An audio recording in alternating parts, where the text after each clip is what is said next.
Hello everyone, welcome to the gameplay video that I promised you guys. This one's going to be commentary, and I'll do another video later down the line that'll be a live commentary, so I'll do some live matches, maybe a stream. I don't know if I like streaming, honestly.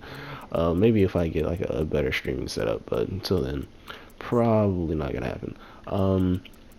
Yeah, just wanted to kind of talk to you guys real quick about the deck and why this video took so long. Sleep schedule kind of messed up. Then my hours of work really be tired, and then I got sick as well, and then I had some really terrible days. So I just wanted to apologize for this coming out way later than I really wanted it to. But the video is getting done.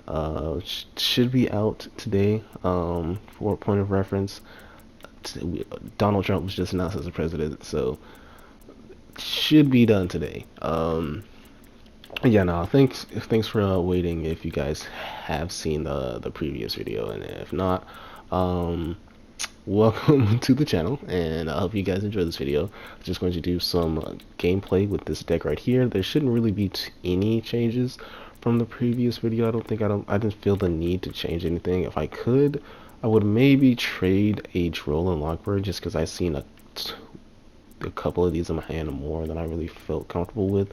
So maybe trade one of these out for a different hand trap. So maybe Valor, since I don't want to run Imperm.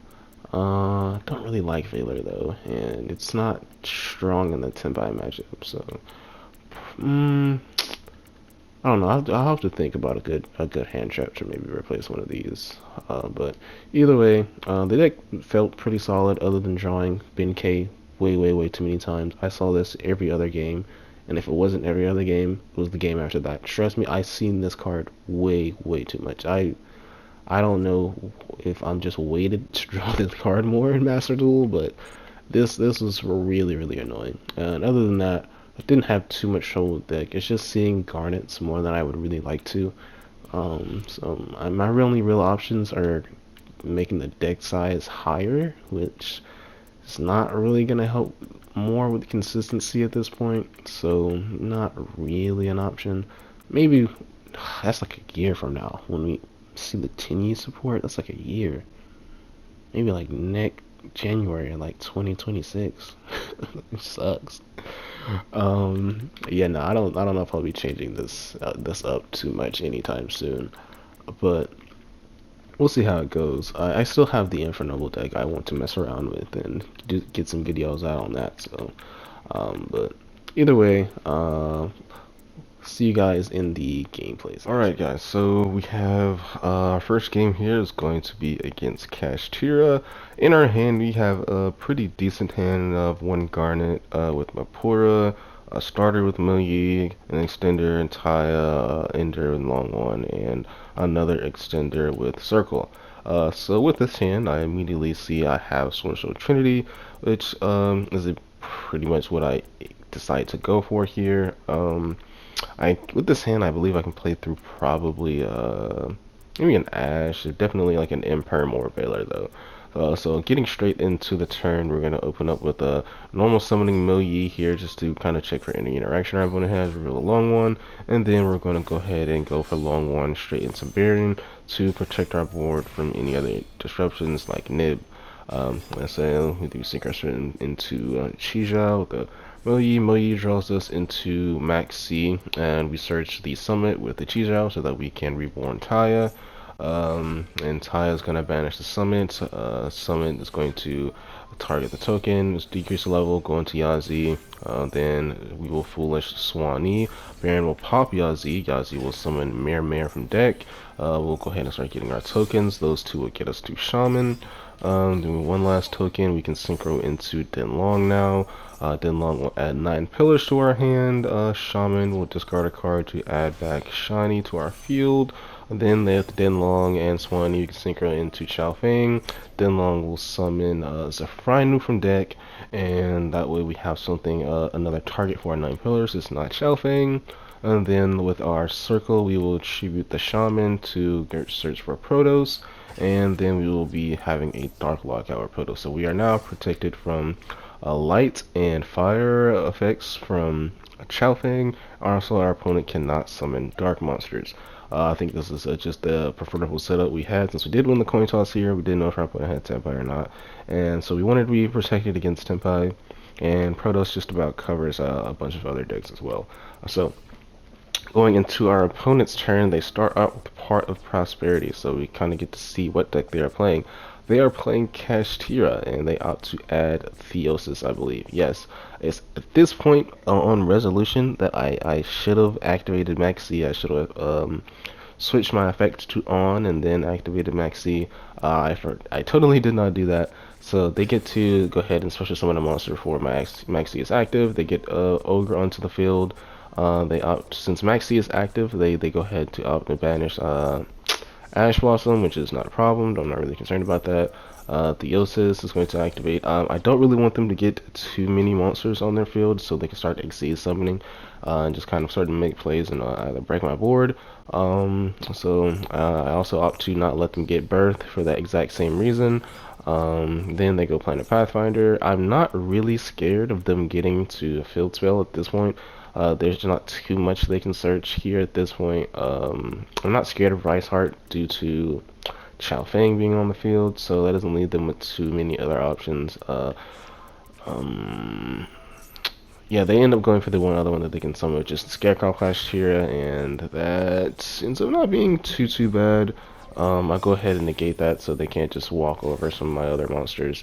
They opt to go into battle by going into Shang Era, and that would allow them to, once they end the battle phase, to go into Zeus. Now, unfortunately for them, they cannot activate Zeus here because Chaofeng was summoned with Denlong, and this is going to cause them to surrender.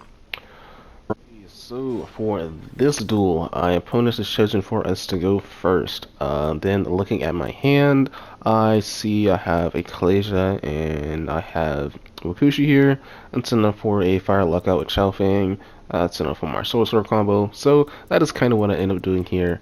Honestly, if I'd taken a look at my opponent's deck list here, not deck list, the deck size is really more appropriate term. Yeah, no, I would have seen that they had a fairly large deck list, so they probably aren't on Tenpai, and they probably aren't on board breakers. Well, they definitely aren't on board breakers with a size like this. But I could have played this a little bit smarter. Either way, I end up going for Chaofeng. It's not a bad choice in this matchup, but I end up summoning it in defense, so that didn't turn out too favorable. Either way, going for my Super Samurai combo, going for the Denlong to add the Swanee, then Pendulum summoning the Swanee and the Ecclesia. I can Synchro summon for the Chaofeng, and the Ecclesia can shoot itself. Summon Millie reveal the Mapura, summon out Chi-Zhao. Chi-Zhao will search the Long One. Millie draws into Droll and Lockbird, which is honestly a pretty good draw, but doesn't end up doing anything in this matchup, unfortunately. Had I known that, I probably would have made a different choice later down the line. But let's continue this turn. Long one, Semaphora, summon itself and a token. Those two make Baron. Once again, summon a defense to play around Lightning Storm. Didn't need to do this. They have way too big a deck size to be playing Lightning Storm. Either way, ending my turn, passing it to my opponents. They end up summoning this big ass card. Excuse me if I butcher really any of these names. I'm not familiar with Inferno Knights, but they banish a Devotee. We're gonna say Devotee, a Devotee, and a Piety. I'm not sure. We're just gonna go with Piety. To summon out the Atondale, which has 2800 attack, and that is enough to beat over my boosted Chaofeng either way. So now all of their fire monster effects are live. Of course, since Chaofeng was destroyed by battle, I can't activate its effect to add from deck to hand. I end up choosing Ecclesia here over something like Ash, as I had Droll, so I said, hey, Droll should be enough. Yeah, not really enough. Either way, I'm glad I got the follow-up here. It ends up working out in its own little way. So, Continuing their turn, they go for grass. Grass in any deck size that's too big is way too dangerous to let resolve, so I decided to go ahead and Baron negate that. Then they continue to make plays. They have a triple tactics talents. Yeah, talents. They steal my Chi. They link for Hida. Hida steals a long one from my graveyard. They tribute the long one with Monster Gate. Never before have I seen this card in my life, but yeah, no, it ends up getting them a little bit more advantage, kind of like how Grass would have done anyway. So, not too bad. They end up milling like, let's see, 10, 11 cards. So they got a bit much off of that. They end up summoning a Decatron. Decatron sends something, pops my Baron. Then they linked off for Promethean Princess. Promethean brings back Decatron. They do the same thing, and they end up popping Mamakushi this time. Then they link summon for a Link 4. I'm not sure what this card is. Oh, Infernoid Flood. I believe this is the card that negates the summon and banishes. So, never troublesome card to deal with. They end up banishing my Benkei, so now I have nothing on my field. I end up drawing into a Taya, but once again, I'm in a familiar situation where I have Vishita as the defensive card in my hand, so that is the immediate play that I go for. Summon itself out and link for Monk of the Chinyi. I would have personally, in this any situation, I would have banished Vishita here instead of Monk. Just because I'm just going to get to Vishita later if I can get a token on the field. So probably should have activated this a little bit earlier, but either way, they get rid of the Monk so that Vishita isn't immediately live. Then these two cards really aren't too much to worry about. I think they only banish from graveyard as quick effects, so not too concerned about these. Normal summon the Taya, summon token, bad banishing long one. Unfortunately, they have Princess, so they end up destroying my Taya. And here's a bit of a misplay on my part. I should have special summoned Ecclesia first. I end up messing up here and activating Vishita early. So, yeah, no, this is a bit of a misplay on my part. I go ahead and bouncing back the Princess, getting rid of it, hoping they can't link into it again, which is not what happens. I end up passing on just the token. Then I think they banished something. What is this? Void Reignition? And that ends up letting them recycle some of their banished cards, I believe. Then they try to target the token, but I have a void in the graveyard, so I go ahead and negate whatever that was. They continue, they link for Flame Tongue. Have never seen this card either before, so I have no idea what that really did. I think it just let them add a banished or a card from their graveyard to hand. They continue their plays, they go ahead and banish a Taya from our graveyard. And then they attack over the token, and they attack me for 2600 and 2700, ending on that, and passing back to me. With this hand, I go ahead and special summon the Ecclesia, tribute it for a Taya, and they go ahead and tribute Promethean Princess, so it is now alive. And even if I kind of continue my plays, I have to kind of get to another Mogi, since I end up banishing Mogi here as well. So end up making a couple annoying plays here, but knowing that the Princess was live, I was like, I'll just normal summon the Ash. That'll get me into Yazi. And since Yazi's not targetable, I can get rid of both their only monsters, so Princess is no longer alive in Yazi, and then I can go for Yazi Mario combo, which ends up being enough for game. Summon it, get the tokens, go ahead and add that long one with the Adara, synchro for the Denlong. Denlong will add a Worm to hand, and my opponent just ends up surrendering right there. So for this game, we are going up against Tenpai, which is happened to me a lot recently. It's beginning to become very not fun. But yeah, my opponent opts to go second, so I just immediately assume that they're playing Tenpai. And with that in mind, I choose to quickly devise a strategy for kind of making sure this deck can't play the game as much as possible. So for Swordsoul, that's going to either be a fire lockout with Protos, or it's going to be a fire effect lockout with Chao Feng. And with the Superior Samurai cards, that becomes really easy, since they have pretty much a built-in Chao Feng combo. So I start my turn off by just going ahead and checking what our hand has. We have two starters, Motorbike, Mugi. We have an Ender and Long One. We have an Extender and Circle. And then last but not least, we have Nine Pillars, which is a defensive card. It's a trap, so it's not really going to be too relevant for how our first turn plays out. Just going to see whether or not we can make this active on our inboard. Now, I do start off with Motorbike as a way to, use the Super Samurai engine to bait out any interactions our opponent may or may not have. They chain Shifter. This changes a lot.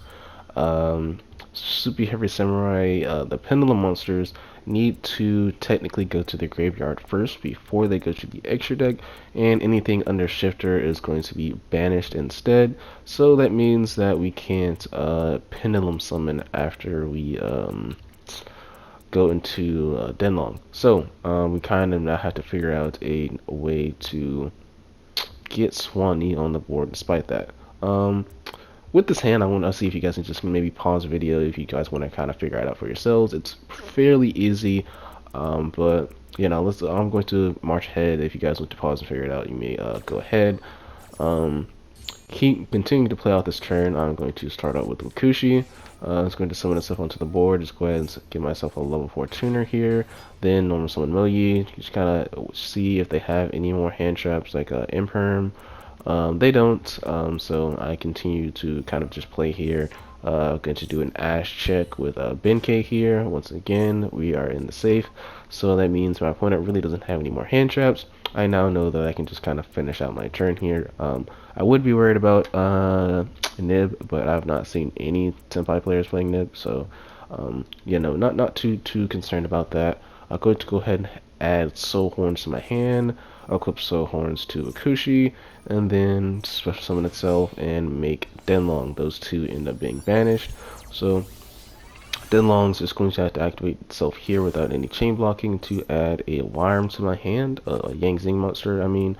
But yeah, no, I don't really care what this is. This could have been Zafrinu or could have been Jiaotu. Didn't matter. I just needed to add one or the other so I can have a discard for my long one. And from this point onwards, we're going to go ahead and choose our non-effect monster, our token, so that we can summon out Swanee. It is negated under Circle, but that doesn't matter. We just need those two to synchro summon into Chao Feng. Now my Chao Feng has a fire and a light lockout on it, which is really strong against Nipai because all their monsters are fire monsters, and the link monster that they like to go into is Heretic Seals, or it's Spheres. I think it's Spheres, Heretic Spheres, and that's also a light monster, so I don't have to worry about that if they just kind of try to end on that as their only disruption, which, as you're going to see, is what ends up happening. But continuing on, Denlong can technically, it just has to leave the field. Yeah, if it's face up and it leaves the field, you can special summon a Yang Zing from the deck. So it doesn't matter if it goes into graveyard if it's banished. So that means we can summon out Jiaotu from the deck, and now we can make sure our 9 pillars is active without having to sacrifice our Chao Feng. So next up, we just have to go into Longon here, which means we can go into Qizhao with Mo Yi and the token. Then Qizhao on summon can banish the blackout from our deck, and the blackout will summon another token that's going to allow us to get into Baron. Baron or Qijing is a good choice in the Senpai. I prefer Baron just because you want to have as much protection against board breakers as possible. So an Omni Gate is just going to be the more preferable choice than Qijing. Qijing does let you play around the field spell, but being honest, they're not always going to have the field spell, so it's not going to make the most impact in every game. But yeah, no, ending our turn, just going to set 9 pillars and pass. My opponent decides to open up with Magnamut, banishing their shifter. I'm not really too concerned about Magnamut here. It does have a bigger attack than my Baron does defense, but opening up with Magnamut means that they probably don't have Lightning Storm, or they're just trying to bait this interaction from Baron out, which I really don't care. They can beat over Baron. If they go into battle phase here, they pretty much lose the game to Chao Feng, which is kind of what you're going to see is exactly what happens. They go for the effect. I still choose not to negate. Baron is sent to the banish under Shifter.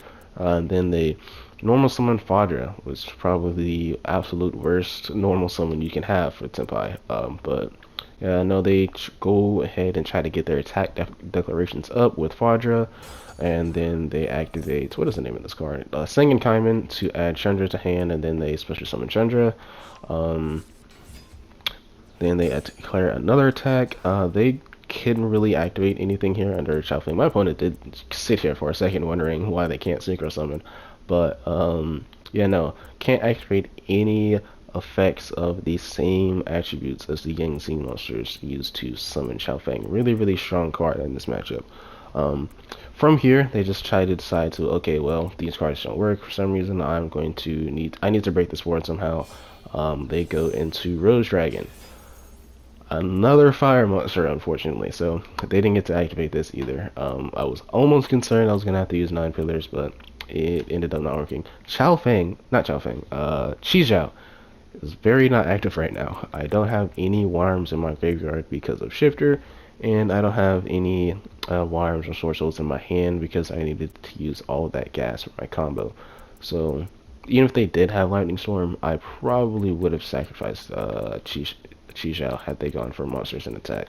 But nonetheless, they couldn't activate this, so they opt to go into Seals, which is also Seals. It's spheres. It is Heretic Seal of Heavenly Spheres. Wow. They opt to go into Heretic Seal, also not active under Chao Feng, so they end up surrendering here and end up winning. Tenpai here. I did win the coin toss, so I didn't know that at the time yet, but you're gonna see how that influences how I decide to kind of go through this turn a little bit later. With this hand, we have 2 defensive cards, one in Troll, one in Vish. Vishida doesn't matter going; it's not really that applicable going first, so not too concerned about this card. Then we have 2 starters, one with Moyi, one with Wakushi, and then an extender in Ashina. Starting us off though, I decided to just go ahead into Superior Samurai. We have a normal summon, so I don't feel like I need to just go ahead and pre-commit to my Tinnies just yet. So I go into the Wakushi play, go into Benkei. My opponent does Ash the Benkei. This is a pretty decent Ash, all things considered. If I didn't have our normal summon here, my Tinnies would have been off because I have a monster in my field, an effect monster in my field. So not the worst Ash, but having a normal summon does allow me to play through this. I go ahead and reveal Ashina, summon my token, and then I use Moyi and Wakushi to synchro summon. This is just so I can go ahead and have Wakushi in my Pendulum Zone, just in case Moyi draws anything that I might want to Pendulum Summon, so I can continue to make further plays. Which didn't really end up working out because I ended up drawing a second copy of Jolan Lockwood. Now, technically, I could have still Pendulum Summoned here and used the token and Jolan Lockwood to make a Denlong. Then Denlong could have added 9 pillars since I can't Pendulum Summon again. No point in searching to find new or anything like that. I have Caution Longwan. I don't need any other Worms. But you know, it definitely would have been a nice opportunity to get another Omni Negate, but instead I opt to just keep the Droll. It's definitely a really solid disruption against most decks. Like I said before, I did opt to go first, so just in case my opponent has called by for the first Droll, I can just chain the second Droll and they'll still be in a Droll and Lockwood that way. But my opponent ends up having it all as well. Not that it's really concerning for this hand, but it would have been a bit of trouble in case I did decide to go for Denlong, since I couldn't add 9 pillars even if I wanted to at this point. So didn't really matter in the end. I'll go ahead and go for Long One and just make Baron, so I have that Omni Negate. And then I go for Ashina, summon out Mapura, and synchro those 2 off for a Draco Berserker, and I pass. So opening up my opponent's turn, they start by activating Sing and Summoning, which is a really decent play. It's we'll say it's a starter and a defensive card. It does protect your board during the main phase, so definitely a good opening. I decided not to bury it, negate it just in case they have any Omni negate, not Omni negates, just in case they have any board breakers that they're choosing to wait to activate. So then they go to normal summon again Roku, and once they tribute that for cost, I decide to Baron negate that. Um, I don't remember. I don't know how I'm gonna order this yet, but they removed their normal summon for the field. Even if they didn't, I would still probably would have negated this. They used up their normal summon, which is a really, really important resource. And now, even if they have a Chandra, they can't summon it to the field. Now, I did forget about Singing Summoning, so they end up adding another Genroku to hand, but Genroku's effect has already been used to tribute to summon a Tenpai, so I'm not worried about them adding another Genroku.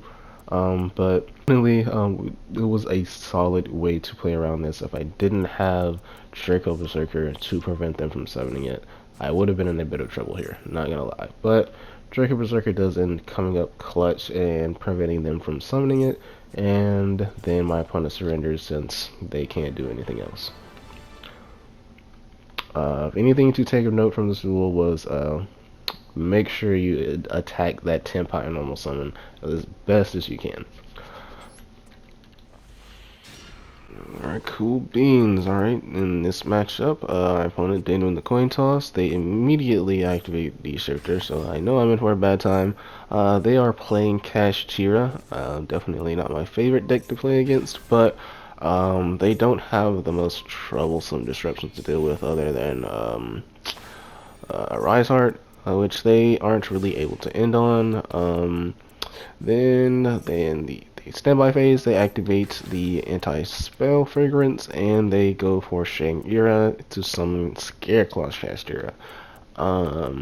As for why they did this, I'm not really certain. Maybe somebody who's more familiar with Kashtira could have, in the comments, can say something. I think Fenrir is a better play, I would normally assume, but maybe this is just like a better matchup against Tenpai with these two cards. I'm not 100% certain, but that's why I think they would have went for this. Either way, I'm on like a 50 card deck list. I'm not playing Tenpai, and we are going to cook the way we cook.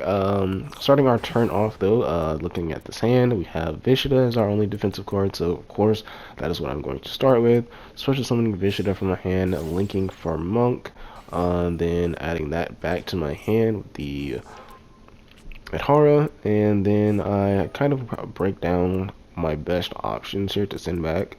Shing'ira really not doing anything right now, it's not a problem. Scareclaw Kashtira can definitely come back on its own, so I'm not really interested in trying to bring or take it off of the field with Vishida. Then they have this face down, which I don't know it. Actually, no, I believe I do know what this is because they summon Ogre. I checked just had to check Shang'ira, and then I was like, oh well, if they summon Ogre, they probably search a trap, so that's what this face down is.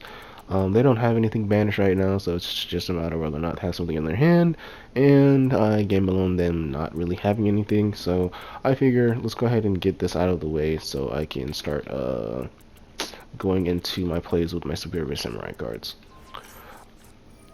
And then of course, Motorbike for Bakushi, Wakushi for Benkei, summon itself, Benkei adds Soul Horns, once again, Soul Horns equip, summon itself, synchro summon out the Denlong, and then Denlong adds Swanee. This is probably a bit of a misplay on my part. I probably should have added Zephrinu, the level 6, and then I could have just tribute summoned over Denlong. Denlong would trigger once it's banished to summon out Jiao 2 from my deck, and then those two can let me make a Synchro 8. Aren't really a whole lot of good choices with this field we have to sit across from. Chi Zhao, probably the best option. But I don't really see me OTKing even with Chi Zhao, so I believe maybe, no, I have to get rid of 2 cards. Yeah, so no, it wouldn't have been enough. It probably would have been a better combo than what I ended up doing here, though, because I added Swanee and Denlong can't send because of Shifter.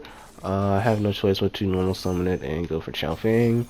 Um, so then, of course, triggering Danglong, summoning Jiaochu from the deck. I make the decision to attack Shang-Ira here, knowing that because I summon Chao Fang with Suani, it should be able to activate to protect itself. Unfortunately, I forgot about this card. So this ends up negating my Chao Fang, and now I cannot beat over this. Since Chao Fang is negated, its effect is now back live. I believe another play I could have made here, though, to just kind of getting over this a little bit better, was to special summon it Hara here before I special summon the Kushi. That way I could have linked off Jiaotu and Monk for Shaman. Then I could just link off the Ihara for another Monk. And then once I go to the battle phase, I can attack with the Monk to pop Kashtira, Scareclaw here. And off of Shaman's effect, that would have been another way I could have approached this. But I didn't think of that at the time. I didn't really think about that till I got to the end phase. So my unfortunate loss of not summoning it hard here. But either way, moving forward, I just end up setting the 9 pillars, and they go ahead and birth for Unicorn since they were able to detach it from the Shang-Ira. Going to go ahead and stop Unicorn here. Probably best to go ahead and get out any early plays while I can. I don't want them to get into too much momentum, even with what they have in their hand. I don't know what they have, but I am assuming it's not much, honestly. They end up having Max C, I believe, which they trigger onto the Jiao2 effect to summon, so they end up drawing another card, and then since I activated a trap, Preparations activates, so they can look at my hand and banish one card. They end up opting for it. Hara, not the worst choice, but personally, I probably would have gotten rid of Summit. I know I don't have much at the moment, but it will definitely end up costing you the game later.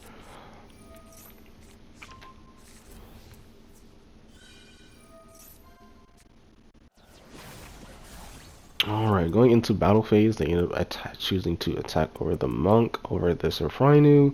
Kind of the better option, just go ahead and make sure if I draw into a Tingy, it's not immediately live.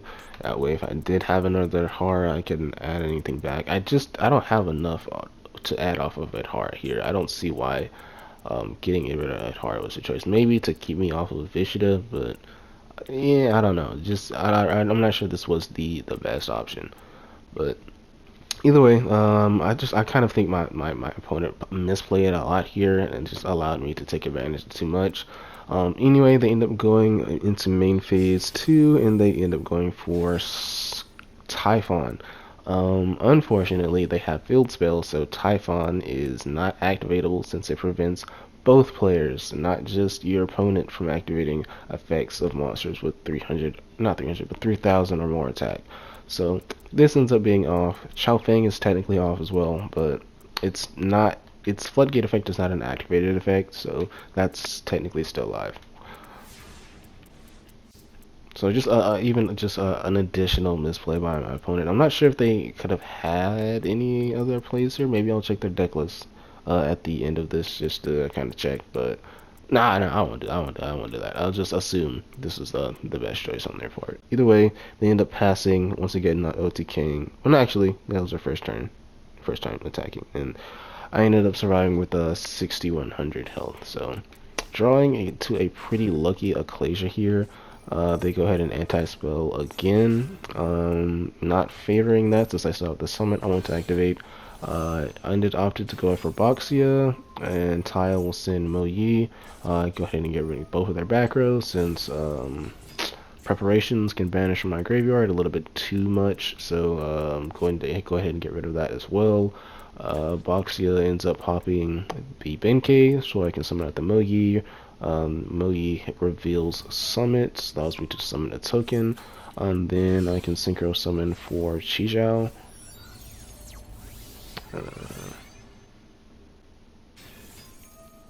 Channeling one Chijiao, of course, and then channeling to the Mo Yi, hoping I draw into something for long one. I end up drawing a Taya, which I'm perfectly fine with. So go ahead and summon for the Jiaotu. Those two are going to allow me to synchro summon into another Boxia. This will allow me to go ahead and start getting rid of more of their cards. I ended up going for the monsters this time. Both of the Xyz, Boxia will pop the other Boxia, summon Jiaotu back out once more. That'll allow me to synchro for a level 10. I'm going to go into Kijing Longwon for two reasons. One, go ahead and get rid of this card if they activated. They, I'm not, this summons from graveyard, right? Oh, it's actually banished or hand. Huh. Well, either way, I feel like if they could have activated this card, they should have done it a lot earlier. They waited way too long to go ahead and try to activate this, and at this point in the game, it's a little bit too late. Go ahead and banish that so they can't summon. I synchro summon for a 10. My last 10 is Qing Ying, and that's pretty much game. Burn for another 1200, and that is enough. My opponent surrenders at that point. Okay, so in this duel, our opponent decided for us to go first, and I can just really quickly check their deck size. It is a perfect 40, and make the assumption that they are on Tempai. So looking at this hand, I have Emergence as a starter, I have Longwon and Protos as enders, and then Benkei and Vessel as extenders, with Benkei unfortunately being a Garnet that I see far too many times. But regardless, starting out with Emergence here, and my opponent chains a Shifter, so unfortunately that means I can no longer try to go for Yazimare with Baron here, since I can't have anything in the graveyard, and Protoss is going to be a little difficult to summon with the materials all having to be on the field, as well as the attribute that you want to destroy and prevent from being summoned. So a little too difficult to set up here. So instead, with Emergence, we just end up searching out the Mo Yi, then normal summoning the Mo Yi, revealing the long one, and then I try to get a Qingyi in my hand with a Vessel, but I'm on a Shifter, so that doesn't work out. But yeah, I just needed the Qingyi to be discard material for the long one, but that doesn't work out because we are on the Shifter. So just going ahead and synchroing into the Qizhao, adding another Emergence to discard for the long one, and then synchroing into Qing. Maybe not the best choice since I don't have anything to protect it from like a Dark Hole or a Geki, just in case they had some board breakers like that. I don't have anything in my graveyard since I'm in a Shifter, so this may not have been the exact the best choice in this scenario. Either way, I decided to pass on it just in case they didn't. Just making the bet that this may be a hand trap build. Who knows? At least I know that I can't be affected by drop weight on the Shifter. And then if they try to synchro, I would be able to banish the summon and be able to banish a card from their graveyard as well. So that was why I ended up making the decision to go for Genie in the end. But nonetheless, I do go ahead and target their normal summon because that seems to be the best play so far, as history has proven with the Qizhao, by banishing Protoss from my hand, and then that causes them to go into Typhon. So that means no more special summoning for them for the rest of the turn, but this board is unfortunately broken. They will be able to bounce the Qingying back to the extra deck and then go into battle phase to attack over the Qizhao. They end up setting 2 and passing, so going back to me, I draw the Wakushi. I have to normal summon it to get the Benkei live, which is kind of unfortunate, but it is what it is. At least I was able to make some plays here. So Benkei is now live. I add the Soul Horns to the hand, equip it to the Wakushi, and then special summon it. Synchro those two off for the Denlong, then Chainlink 1. Denlong, Chainlink 2, the Wakushi's Pendulum Zone. Adding Zafrainu to the hand. Then I decide to Denlong send Edhara to the graveyard. There are two reasons for this.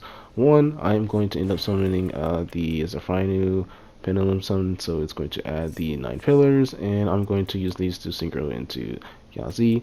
Then the second reason being that when I do get Yazi off and it summons out Ataya, I can now I use the Edhara to add back Longwon to my hand. So That is what we end up doing here. Denlong tries to trigger to summon a Yazi, not a Yazi, a Yang Zing from the deck, but he has a Call by the Grave for that, so that ends up being prevented, but that ends up working out in our favor since now I don't have to make a 50-50 choice between the back row with the Yazi, and he can't Call by the Yazi, so that's definitely kind of a misplay on my opponent in my opinion. But I end up going for the Yazi to target the last back row. It's saying Kaiman. Then Yazi triggers, summons out the tire from the deck, and then as planned, banish the Yazi. At Hara, add back the Alongwon, and then synchro that off for Boxia to get rid of the Typhon. Send Moyi to the graveyard, and then I try to bring back the Moyi with the Boxia, but my opponent has Ghost Spell, so that doesn't work out. Luckily, I still have the 9 pillars, so I just battle with the Boxia and pass. It's at this point that I'm pretty sure my opponent is on the hand trap build, so definitely not too afraid of Ward Breakers here. So when my opponent does eventually go for their normal summon, I immediately try to get rid of it, stopping them from making any plays, so they have to pass on that. Then turn comes back to us, we draw Emergence. I Emergence for a Moyi, then Moyi reveal Longwon, and they have Gamma, another hand trap. Very unfortunate for me, but it is what it is. I have nothing else to do but pass on a Zerfinu and hope they don't have anything. But they end up passing on nothing, so that ended up working in our favor. We draw Mirror, unfortunate Garnet, but it's still a cost for Longwon, so it works out in the end. Summoning Longwon and then summoning the Kijing. This just ended up being the best choice since Longwon's gonna build from 1200.